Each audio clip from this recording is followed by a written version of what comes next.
من يهده الله فلا مضل له ومن يضلل فلا هادي له أشهد أن لا إله إلا الله وحده لا شريك له وأشهد أن محمدا عبده ورسوله.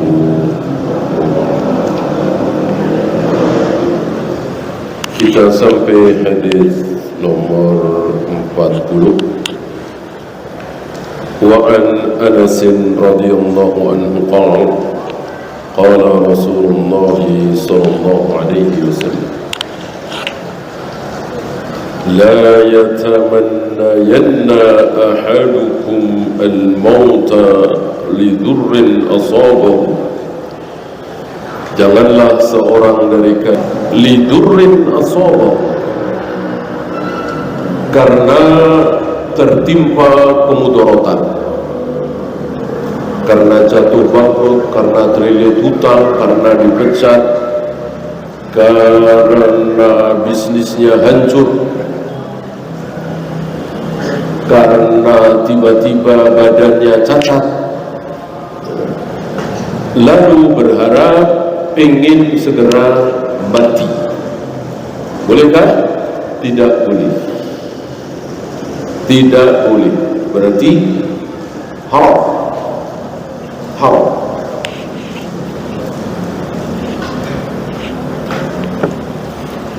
Dia harus sabar ketika kakinya tinggal satu, tangannya tinggal satu, matanya tiba-tiba buta, bisnisnya, karirnya tiba-tiba hancur. Dia wajib sabar. Kalau ingin mati saja, berarti kan tidak sabar. Dia wajib sabar. Kenapa? Karena kan pahala terus. Seorang mukmin, seorang muslim yang taat setiap hari bertambah pahala, bertambah kebaikan, dan begitu. Salatnya nambah lagi, baca Al-Qurannya nambah lagi, sedekahnya nambah lagi, kebaikannya nambah lagi, dan begitu seterusnya. Kalau mati selesai. Enggak bertambah lagi salatnya, sedekahnya, baca Al-Qur'annya, sudah segitu. Sudah mati. Maka seorang mukmin itu lebih baik hidup daripada mati. Sebab kalau mati selesai.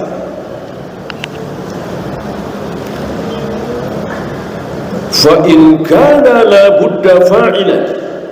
Kalau tidak boleh tidak, artinya dalam keadaan yang sudah tidak ada pilihan, sudah tidak bisa berbuat apa-apa lagi, sementara bahaya mengancam, terutama bahaya syubhat, bahaya syirik, bahaya bid'ah. Kalau saya terus hidup, besar kemungkinan saya akan ikut-ikutan syirik, ikut-ikutan bid'ah, mungkin murtad misalnya. Dia orang lemah, sekeliling dia orang-orang kuat, orang-orang kaya raya yang berbuat syirik, berbuat bid'ah, syubhat atau kafir. Maka dalam sejarah kan ada yang melarikan diri,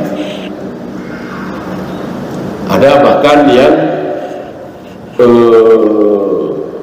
sengaja mati kan, yang menggendong bayi itu. Dalam rangka apa? Menyelamatkan agamanya, menyelamatkan keyakinannya.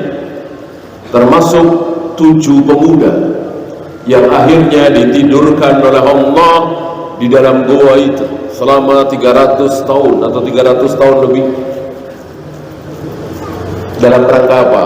Melarikan diri dari kekufuran.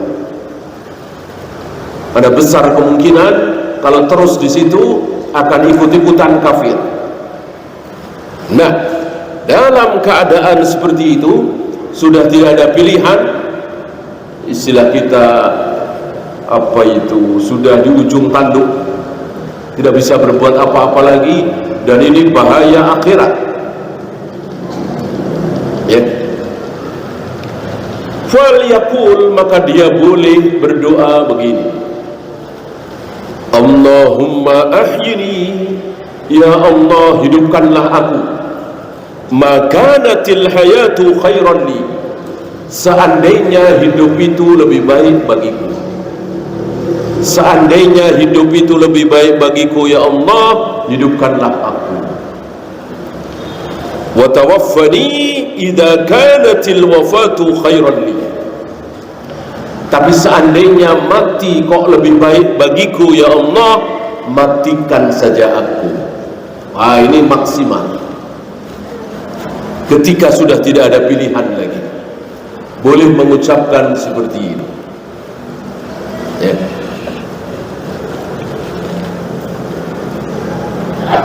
Dan ingat, tidak boleh dibalik, tidak boleh dibalik.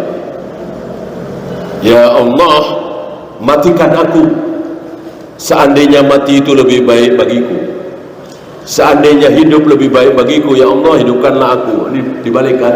Tidak, tetap nomor satu, hidupkan aku. Apalagi tanpa pilihan, ya Allah sepertinya lebih baik aku mati, matikan saja aku. Haram, tidak boleh. Ini maksimal, minta hidup dan minta mati.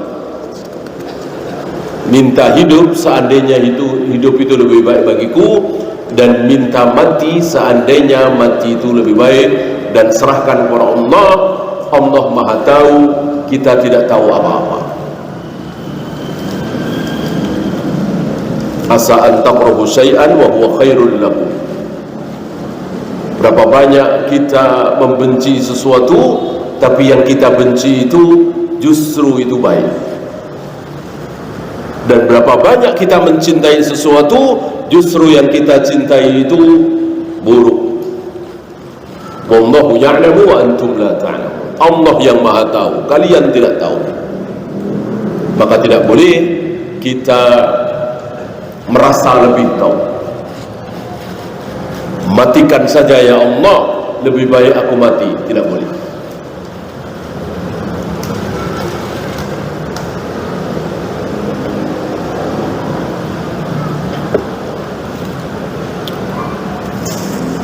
Ya, hadis ini sahih, muttafaqun alaih, Bukhari dan Muslim. Fikul hadis yang pertama, hurmatu tamannil maut, haram mengharap kematian. Mengharap ya, minta lebih haram lagi, berusaha lebih haram lagi. Berusaha minum racun, berusaha gantung diri, berusaha menjatuhkan diri ke jurang, dosa yang sangat besar sekali, tapi tetap belum kafir.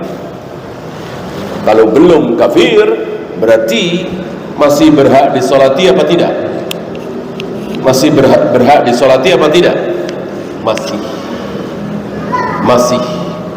Hanya orang-orang kafir, munafik tentu kafir ya, yang tidak berhak disolati, tidak boleh disolati selagi dia masih muslim, mau aliran apapun, mau Asy'ariyah, Maturidiyah,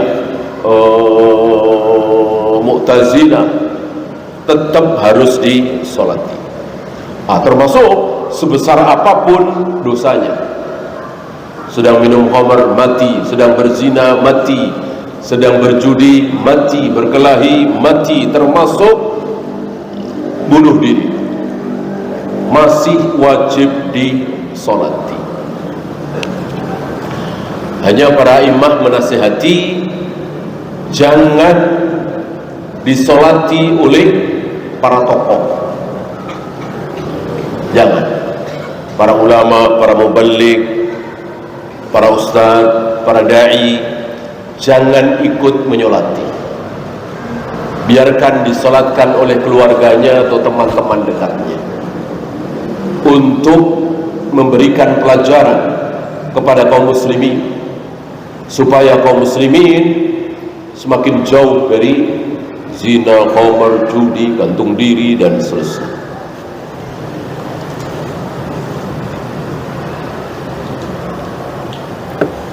Sebagaimana Nabi tidak mau menyolati mayat yang masih punya hutang. Beliau tidak mau menyolati. Apakah haram? Tidak. Tidak. Orang beliau nyuruh kok, solati oleh kalian, aku nggak mau. Kalau haram, tentu beliau akan mengatakan jangan kalian solati. Haram kita menyolati dia, begitu kan? Beliau mengatakan solati oleh kalian, aku tidak mau. Apa ini? Hajar. Supaya kaum muslimin menjauhkan diri dari hutang. Mati tidak disolati oleh Nabi Sallallahu Alaihi Wasallam. Gitu kira-kira. Adapun disolati tetap.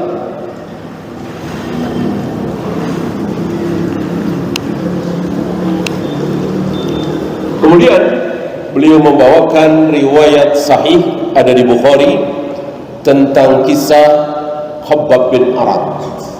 Itu masih ingat siapa Khabbab bin Arad? Ya.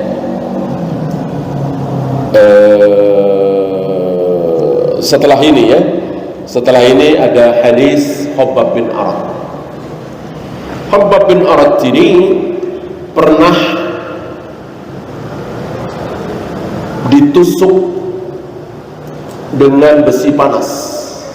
Iktawa, annahu iktawa sab'an, tujuh ya. Ada di zaman dahulu, mungkin sekarang masih ada, pengobatan dengan kain, ditusuk dengan besi panas. Beliau mengatakan saking sakitnya beliau mengatakan, laula anna Rasulullah sallallahu alaihi wasallam nahana an nadwa bil maut. Seandainya Rasulullah belum pernah melarang minta mati, la da'autu bihi, niscaya aku sudah minta mati. Seandainya Rasulullah tidak melarang minta mati, aku sudah minta mati. Ini riwayat yang jelas di Sahih Bukhari bahwa minta mati haram. Khabbab bin Arad yang menjadi saksi, dan ucapan Khabbab bin Arad tidak dibantah oleh satupun sahabat. Berarti seluruh sahabat sepakat minta mati haram.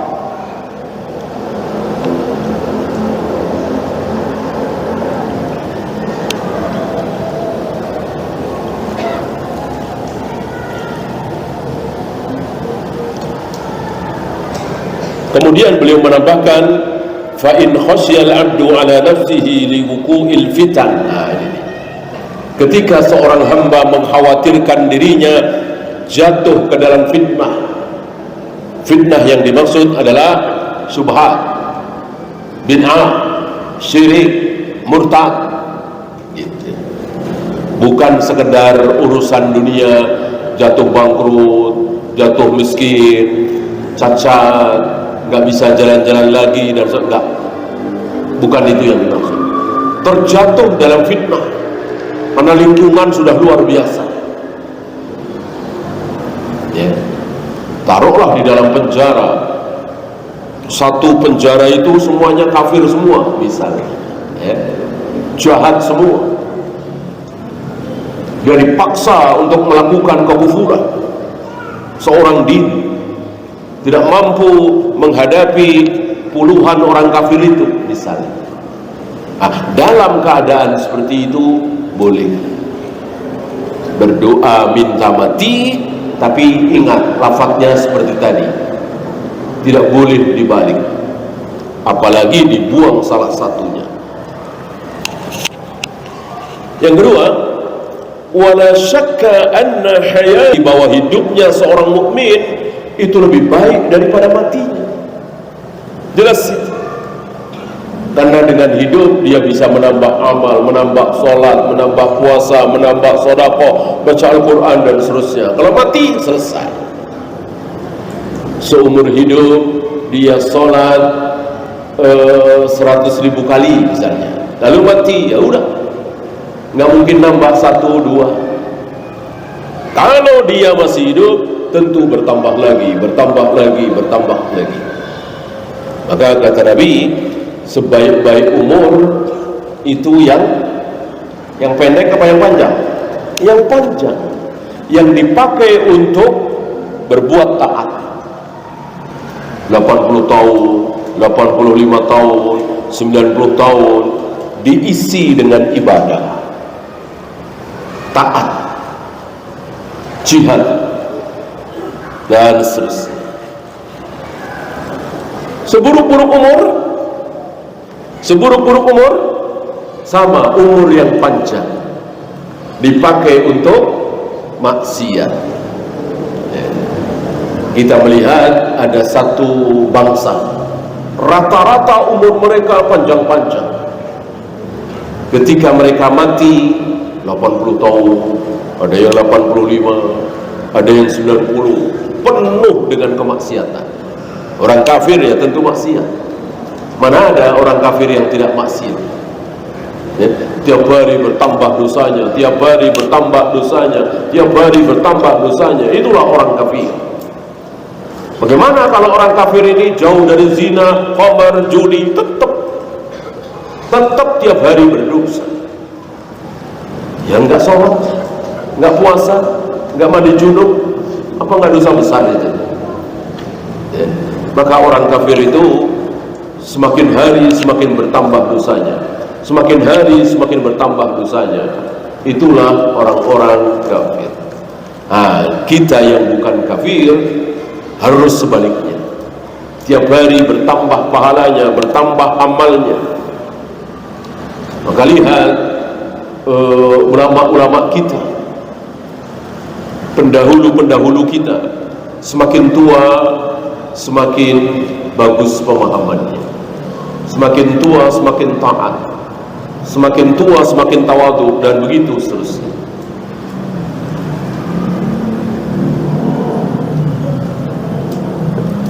Rasulullah ketika umur 45 tahun misalnya, dengan Rasulullah umur 50 tahun, bagusan mana? Tentu 50 tahun. Rasulullah umur 55 tahun, bagusan mana? 55 tahun. Ya. Misal Rasulullah umur 41, 42 tahun, kan sudah jadi nabi, sudah jadi rasul. Tapi sholat maghrib berapa rakaat beliau nggak tahu, sholat isya berapa rakaat beliau nggak tahu. Ketika beliau umur 42, 43 sudah jadi nabi, sudah jadi rasul. Khamar itu haram apa tidak beliau belum tahu kan, belum dikasih tahu kan. Nah, lalu dikasih tahu di umur sekian, di umur sekian. Maka Rasulullah manusia termulia di muka bumi tetap tidak tiba-tiba menjadi nabi, menjadi rasul, langsung menjadi manusia sempurna. Tapi terus bertambah lagi, bertambah lagi, bertambah lagi, bertambah lagi. Jatuh bangun apa tidak? Sama, jatuh bangun. Hanya jatuhnya tidak seperti kita. Jatuh sekali bangun. Ketika beliau bermuka masam kepada Ibnu Umi Maktum, kan jatuh gitu. Kemudian bangun. Ketika beliau tidak mengucapkan insya Allah, jatuh kan, lalu bangun lagi. Ketika beliau mau mengiyakan ajakan pembesar-pembesar Quraisy supaya membuat waktu khusus, tempat khusus untuk berdakwah kepada para bangsawan, beliau tadinya mau mengiyakan, lalu ditegur dalam surat Al-Kahfi itu kan. Beliau jatuh, bangun lagi. Jadi jangan dikira bahwa Rasulullah terus naik, ada turunnya, ada salahnya. Salah berarti kan turun. Maka hadis palsu yang mengatakan bahwa hari ini harus lebih baik dari hari kemarin, ya, hari esok harus lebih baik dari hari ini. Siapa yang mengatakan bahwa ini sabda Nabi, maka dia akan berhadapan dengan Nabi. Nabi tidak pernah bersabda seperti itu. Jadi ini tidak bisa diamalkan. Ya. Nggak bisa diamalkan. Siapa yang sanggup mengamalkan ini? Apapun yang terjadi, pokoknya hari ini lebih baik dari kemarin, besok lebih baik dari hari ini, lusa lebih baik dari besok, dan seterusnya. Terus akhirnya jadi apa? Jadi malaikat, iya kan? Nggak ada turunnya, terus naik lebih baik. Nggak mungkin. Pasti sekali waktu jatuh, sekali waktu bohong, sekali waktu sumpah palsu, sekali waktu korupsi, sekali waktu minum khamr, bahkan sekali waktu telat sholat. Manusia jatuh bangun, Allah mengampuni. Taubat tentunya. Bahkan kata Allah apa? Seandainya manusia di muka bumi gak ada yang berbuat salah, benar semua, gak ada yang berbuat salah, aku ganti dengan satu generasi manusia yang mereka berbuat benar juga berbuat salah, lalu bertaubat. Jadi Allah gak suka. Dan gak mungkin ada manusia yang benar terus, pasti ada salahnya. Termasuk para nabi, para rasul alaihi wassalatu wassalam. Ya. Hadis palsu tadi gak bisa diamalkan hatta oleh para nabi, para rasul. Ketika beliau bermuka masam kepada seorang buta, berarti kan lebih buruk dari kemarin-kemarin. Ketika beliau mengatakan sesuatu tanpa insya Allah, berarti kan lebih buruk dari yang kemarin.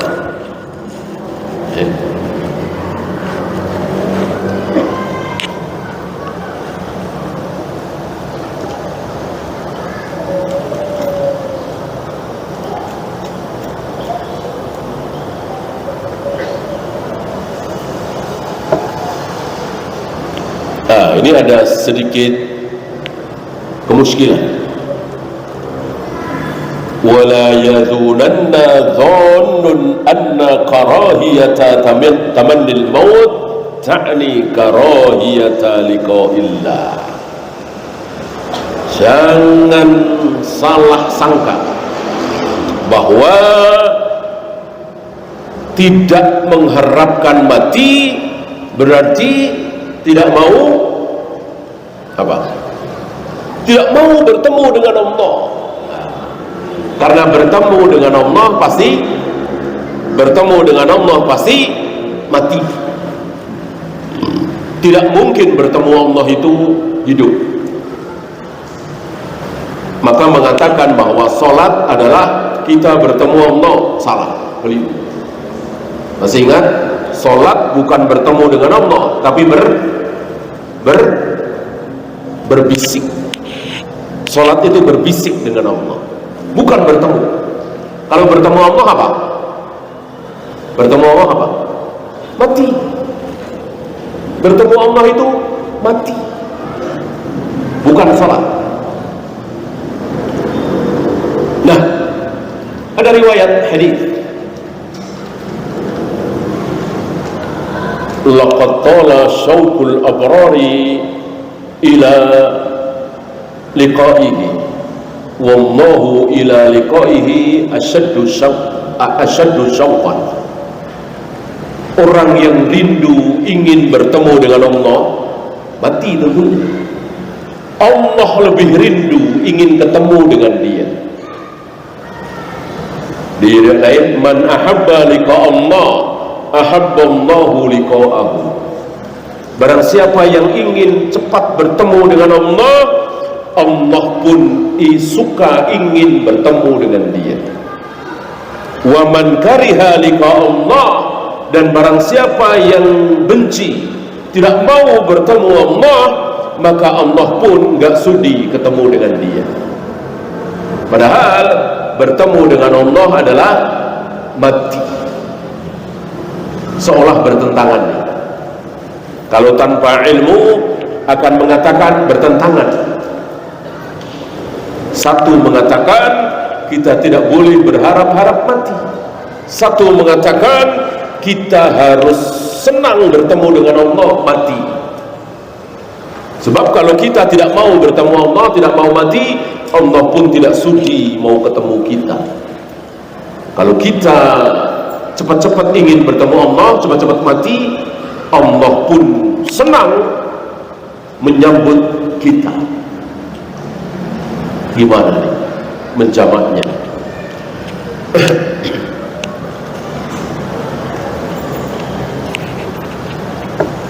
Dua-duanya sahih ya.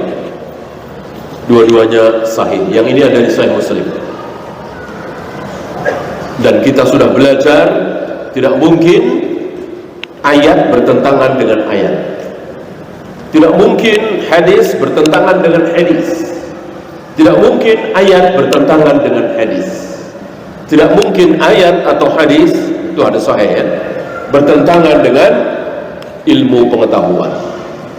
Ilmu pengetahuan itu kan sunnatullah, ciptaan Allah. Mana mungkin ciptaan Allah bertentangan dengan firman Allah?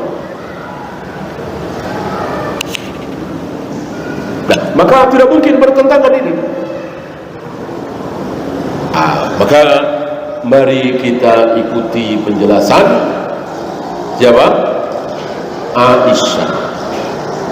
Aisyah, bahkan Aisyah awalnya juga nggak paham seperti kita. Aisyah awalnya tidak paham. Ketika Aisyah mendengar sabda Nabi, man ahabba liqa Allah ahabba Allahu liqa'ahu, barang siapa yang ingin cepat-cepat bertemu dengan Allah, ingin cepat mati, maka Allah pun senang ingin bertemu dengan dia. Barang siapa yang tidak suka bertemu dengan Allah, tidak suka mati, Allah pun tidak sudi ketemu dengan dia. Ketika Nabi bersabda seperti ini, Aisyah bertanya, ya Rasulullah, tamannal maut? Ya Rasulullah, berarti kita disuruh mengharapkan mati? Karena kata Nabi, iya. Kapan? Kapan? Di ujung nyawa. Di ujung nyawa, di ujung umur. Maka dikatakan ketika mata sudah terbelalak, ketika dada sudah sesak, ketika betis sudah ketemu betis, saking sakitnya, ketika nyawa sudah di kerongkongan, disitulah kita harus apa? Harus pengen cepet-cepet mati, pengen cepet-cepet ketemu Allah. Jangan sampai nanti pas nyawa kita sampai di kerongkongan, lalu kita ketakutan, nggak mau mati, celaka, kafir, musyrik, munafik, itu seperti itu. Ketakutan luar biasa. Adapun seorang mukmin, seorang muslim, ahli taat, ketika nyawa sudah di kerongkongan, nggak mungkin akan hidup lagi. Bukan ketika pistol di kepala, enggak. Bukan ketika pedang sudah menempel di leher, enggak. Bukan ketika belati sudah hampir nancap di dada, enggak. Itu bisa jadi mati, bisa tidak, bisa batal kan? Kalau nyawa di kerongkongan tidak mungkin batal, pasti mati sebentar lagi. Detik itulah kita disuruh pengen cepet-cepet mati, pengen cepet-cepet ketemu dengan Allah. Detik itulah Allah pun ingin cepat-cepat ketemu dengan kita. Maka orang-orang kafir, ahli maksiat, benci sekali, nggak pengen mati. Ketika sakaratul maut itu, Allah pun tidak sudi ketemu dengan dia. Berarti jawabannya cuman masalah waktu. Banyak, ada beberapa hadis yang seolah bertentangan, tapi sebetulnya masalah waktu. Nah, sekarang nyawa kita belum sampai di kerongkongan. Kita belum tahu kapan kita akan mati. Maka kita belum boleh berharap cepat-cepat ketemu Allah. Kita belum boleh berharap cepat-cepat mati. Nanti ketika di ujung umur kita, nyawa di kerongkongan, kita disuruh pengen cepat-cepat ketemu Allah. Jadi sekali lagi, masalah waktu. Mirip hadis begini, man lam yaghzu wa man lam wa la yataqanna nafsuhu bil ghazwi.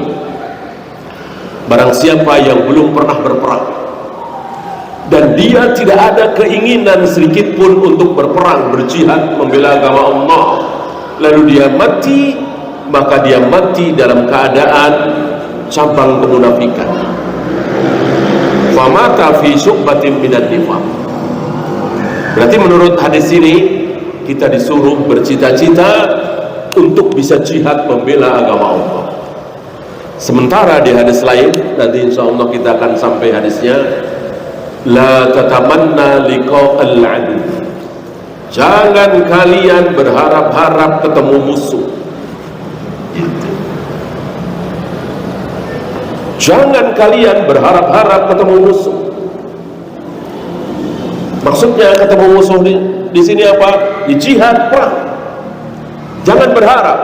Padahal di sini kalau tidak berharap terancam munafik. Nah, jawabannya sama. Masalah waktu. Kapan kita disuruh bercita-cita jihad? Sekarang ini. Sekarang ini. Ya. Kapan kita tidak boleh berharap-harap ketemu musuh? Detik-detik menjelang jihad. Kebalik seolah ya, seolah kebalik. Ternyata tidak. Artinya apa? Ketika Rasul dan para sahabat sebentar lagi mau perang, Rasul menasihati para sahabat, jangan kalian berharap-harap ketemu musuh. Gimana? Kita berharap supaya musuh pada masuk Islam. Gitu. Jadi detik-detik menjelang jihad, Rasul berharap perang gak jadi. Kenapa perang gak jadi? Musuh pada masuk Islam. Kalau musuh masuk Islam gak jadi. Dan itu sering terjadi.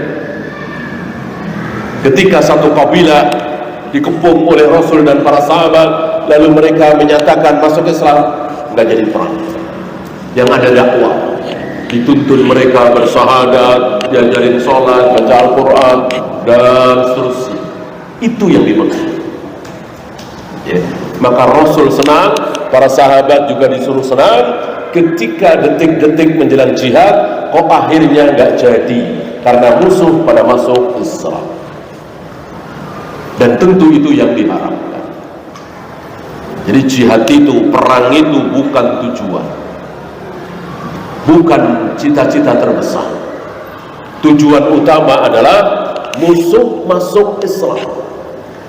Karena ketika pasukan Rasul dan para sahabat mendatangi negeri-negeri kafir, itu tujuan utama supaya orang-orang kafir ini tidak kekal di neraka, supaya masuk surga. Caranya apa? Ya masuk Islam.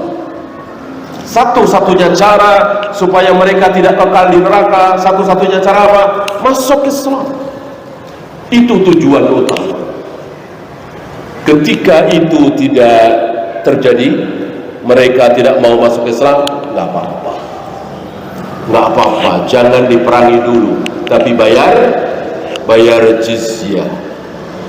Sebagai bukti bahwa mereka takluk kepada pasukan kaum muslimin. Kalau bayar jizyah juga tidak mau, baru pilihan terakhir, jalan ketiga, pilihan terakhir, jihad perang.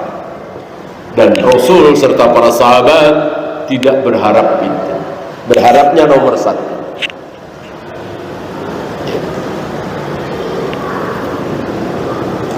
Maka seandainya Allah takdirkan kita berkesempatan berjihad melawan orang-orang kafir, tiba-tiba terdengar berita mereka masuk Islam, wajib kita tahan senjata kita, bukan malah kecewa ya. Jadi perang, kecewa karena nggak jadi perang, udah siap-siap, udah latihan, nggak jadi perang, tidak boleh. Wajib bergembira ketika orang-orang kafir masuk Islam.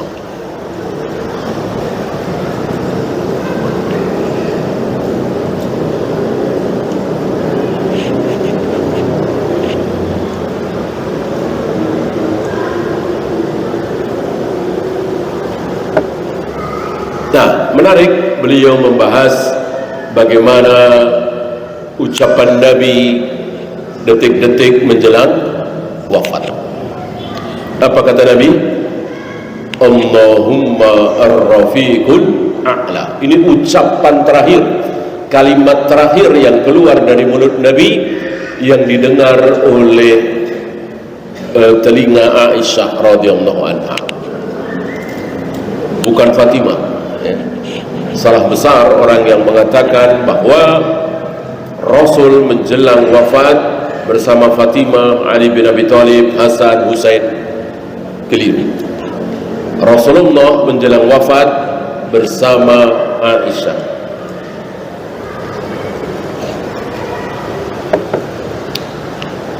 Dan Aisyah sempat menempelkan telinganya ke mulut Nabi, dan terdengar oleh Aisyah Nabi mengucapkan Allahumma ar-rafiqul a'la. Ya Allah, teman tertinggi. Ya Allah, teman tertinggi. Maka tidak sahih yang mengatakan as-salah, as-salah, ummati, ummati, an-nisa. Ini tidak sahih. Yang sahih Allahumma ar-rafiqul a'la. Ya Allah, teman tertinggi.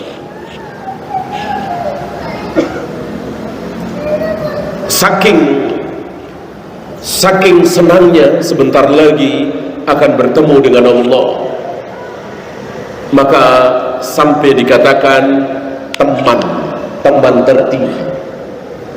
Tafsiran kedua, Jibril dan Mikail akan bertemu dengan Jibril dan Mikail. Ada dua tafsiran.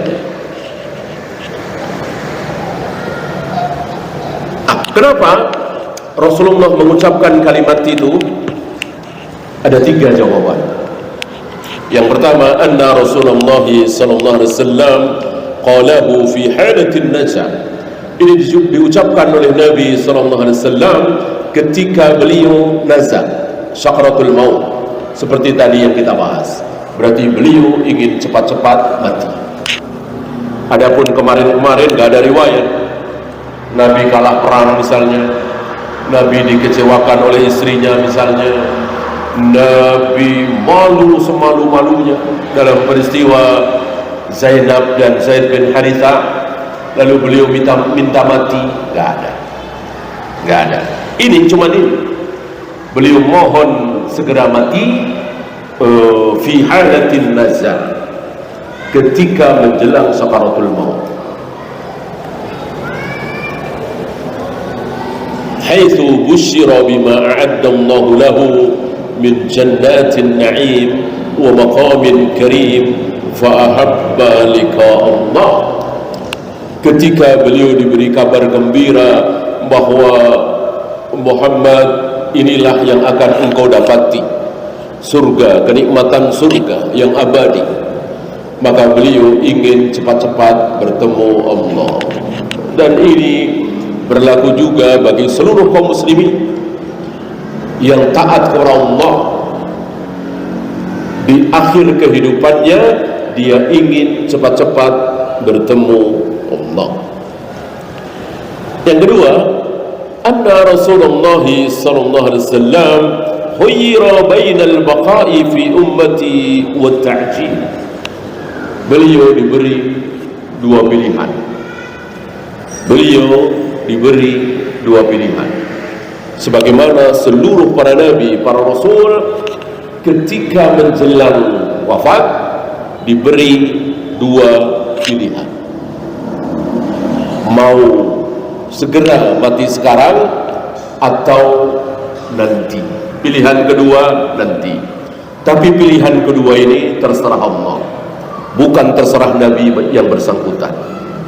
Antum tahu pilihan untuk Nabi SAW, pilihan kedua apa?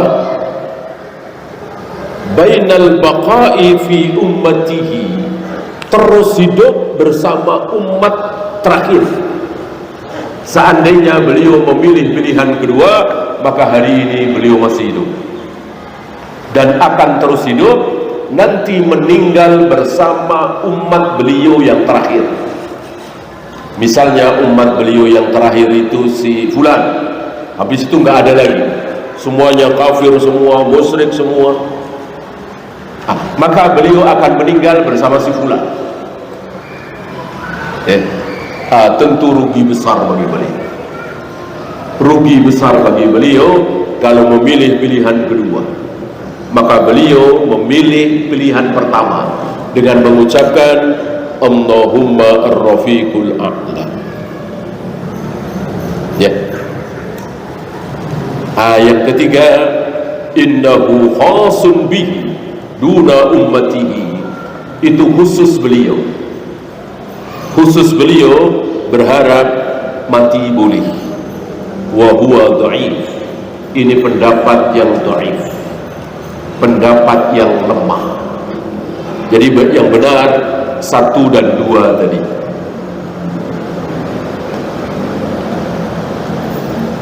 Kemudian fawaid selanjutnya, wujubus sabri 'alal bala'i wa 'adamut tadajjuri lima fihi minal i'tiradi 'ala qadarillah.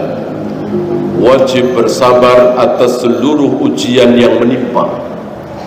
Tidak boleh tadajjur. Tadajjur berarti tidak sabar. Tidak sabar adalah berbuat maksiat. Ketika taat berarti sabar. Yang terakhir, al-abdul mu'min yufawwidu amrahu ila Allah. Seorang hamba yang beriman, dia akan menyerahkan semua urusannya kepada Allah. Hamba yang beriman, dia akan menyerahkan urusannya kepada Allah. Ya, silakan azan dulu. Sallallahu ala Muhammadin sallallahu alaihi wasallam wa akhiru da'wana alhamdulillahi rabbil alamin.